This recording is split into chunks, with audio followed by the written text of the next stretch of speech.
ìyálóde sí dáadáa. Kábíyèsí o. Kábíyèsí Ọlọ́run. Kábíyèsí. Ẹ̀dá kan kúrú ọmọ wa. No. Ẹ dúró bẹ̀ ṣe wáyé. Mo fẹ́ pírẹsẹ̀ntì ẹ̀bùn kékeré tí àwọn Yorùbá Council of Elders tí wọ́n ní ká fún kábíyèsí wa ọba Abdulrasheed Adéwálé Àkànbí Tèmi the first.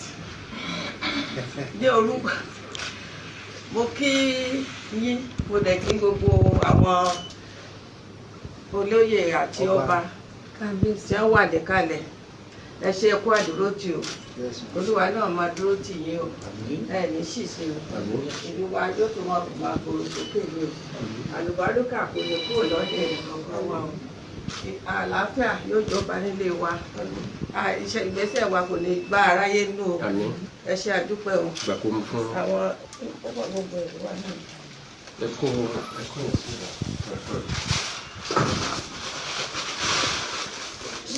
Kò sínú ìlàgò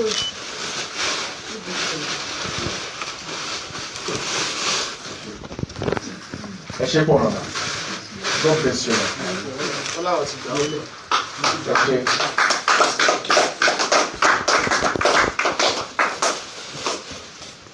Kábíyèsí gẹ́gẹ́ bí a ṣe sọ bá ṣe mọ̀ nísìnyí mo sọ mo ní ìgbìmọ̀ àgbáyé